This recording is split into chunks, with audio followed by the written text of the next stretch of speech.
இன்றைக்கி Sunday morning breakfast வந்து பிரபா தான் பண்ணாங்க. அதுவும் எங்களுக்கு பிடிச்ச ஃபேவரட்டான தக்காளி சட்னி தான் செஞ்சுருந்தாரு. நான் தோசை ஊற்றிட்டேன் மார்னிங். ஏன்னா மாமியாரோட ஸ்பெஷல் இந்த தக்காளி சட்னி அவ்வளோ நல்லாயிருக்குங்க. நான் பண்ணால் கூட அவ்வளோ டேஸ்ட் வராது, பட் பிரபா பண்ணால் ரொம்ப நல்லாயிருக்கும். அவங்க தான் இன்றைக்கி எனக்கு பண்ணி கொடுத்துருந்தாங்க.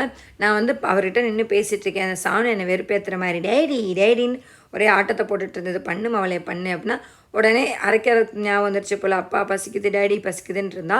ஸோ நான் பிரியாணி இல்லை மாதிரி எதாவது ஹெவியாக வந்து குக் பண்ணிகிட்டு இருக்கும்போது பாப்பா வந்து பசிக்குதுன்னு சொன்னோன்னா நான் என்ன பண்ணுவேன்னா தேங்காய் பொட்டுக்கல்ல அதில் வந்து வெல்லம் அப்படி இல்லைன்னா வந்து நாட்டு சக்கரை போட்டு கொடுப்பேன். வந்து சாப்பிட்டுட்டு கொஞ்ச நேரம் டைம் ஓட்டிடுவா. அதே ட்ரிக்ஸை தான் வந்து இன்றைக்கி பிரபாவும் ஃபாலோ பண்ணிச்சு. போட்டு கொடுத்தனா மேடம் வந்து டாட்டா பாய் நீங்கள் சமைங்கன்னு சொல்லிட்டு போயிட்டா. சாப்பிட்டு முடிச்சுட்டு என்ன பட்டு பண்ணிகிட்ருக்கான்னு பார்த்தா டான்ஸ் ஆடிட்டுருக்கா. அதுவும் குக்குத் கோமாளி பார்த்துட்டு ரொம்ப நாளாக இந்த பிளாஸ்டிக் ஷீட்டை தூக்கி போடணுன்ட்டு எனக்கு எப்போ இந்த கிச்சனுக்கு பிரபா வந்தாலும் இதே தான் யூஸ் பண்ணுறது. இன்றைக்கி ஒரு வழியாக தூக்கி போட்டாச்சுடா சாமி.